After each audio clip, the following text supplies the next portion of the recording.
The wind and the tornado just came through here and pretty much just tore it open right here. I can even walk through this fence. It's no longer here. And we're just learning that 4-year-old boy's name. Deputies tell me his name is Tanner Myers. The Fiberbond Corporation today announced that it is laying off 33 workers. What these vandals probably didn't know is that vandalizing a mailbox is considered a federal offense. Right now, this intersection is only a two-way stop, but some people in this neighborhood think you should have to stop no matter what direction you're coming from. We've got Saints fans, Cowboys fans, a little more Saints fans than Cowboys fans. Some of the roads are still covered with water. A little under 6,000 runners with one goal in mind, a race for a cure for cancer. To give you an idea of how deep some of these potholes are, we're at Dashiell and Southern, and this one is 3 inches deep. Just 400 feet away from where their children will play, some parents say it's just too close for comfort. Pan down here, you can see this plastic piece right here can snap off. Keep your eyes open and your valuables nearby. Right now, it's just grass and weeds, but the plan is to make this 50-acre site a hustlin' bustlin' mini city, including retail shops. For now, we're live in Shreveport. Nick Guillory, KSLA News 12. He looked vicious, man. He really threatened me. Frank and his wife, Mary Burris, have lived in this Broadmoor neighborhood for over 50 years. This, up until now, has been a very safe neighborhood.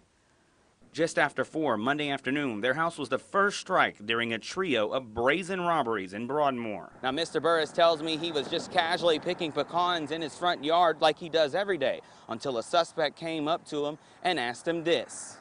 "I'm gonna kill you if you don't give me your money." Said, "I want all your money." Shreveport police say the suspect never used a weapon, but Frank didn't want to lose his life and handed over $35 in cash. And of course, it upset my husband quite a bit. An hour later, by 5 p.m., police say this robber struck again, just a few blocks away in the 600 block of East Southfield. The victim was actually going to give him a ride to a gas station, trying to do something nice for someone who was in need. At that point, the suspect got into the car with the victim and pulled out a handgun, demanding money. The victim gave the suspect, of course, an undisclosed amount of cash, at which time the suspect jumped out of the car and fled the scene. Police tell KSLA News 12 the alleged thief wasn't finished there. Just after 7 Monday night, he attempted to rob a third person. This time, the victim fought back, and the robber got away empty-handed. The Burrises are just hoping police get their man, and soon. In the meantime, she is afraid to let Frank outside the house alone. Well, our boys don't want him in the front yard by himself anymore.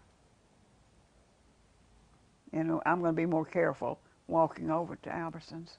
Before this dangerous criminal strikes again. In Shreveport, Nick Guillory, KSLA News 12. You would think that a bomb fell on the house. The way that it really looks, you know. Sharon and her son, Cody Davenport, say they were fine during the tornado, but it's what they say came after the storm that turned their lives upside down. I couldn't believe it. By the time a neighbor knocked on the door and said, get out, our unit is on fire. I grabbed him, put on a pair of shoes, dressed him as quickly as I could, and we ran. The rest is history. She says he was upstairs in his room where the fire appeared to have started. Now, the only sounds from his room?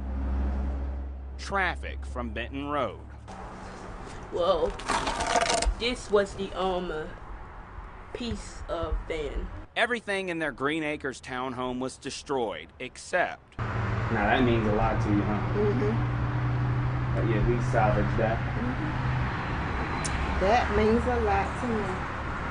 Sharon says she's always had God on her side and knows the man above will take her and her son through this devastating journey. I'm gonna do what I always do. I'm a survivor. I'm never a victim. Mm-hmm. I'm a survivor.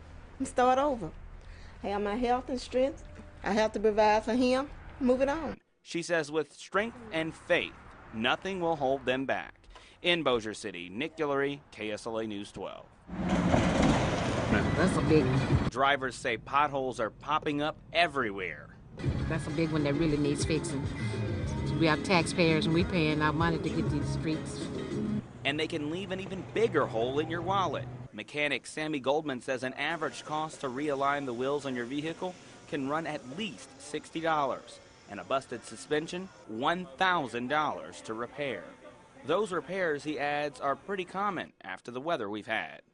To have your alignment checked, be aware of the condition of your tires, and just the overall condition of your vehicle would be the best advice I could give. Shreveport officials tell KSLA News 12 they can't fix a pothole if they don't know about it. Same in Bossier City. Drivers just know it leaves them with a headache after they have to visit a repairman.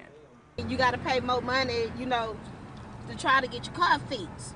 And potholes have that nasty habit of sneaking up on you when you least expect them. I'm glad you showed it to me because I didn't see it. They should have something out here to alert.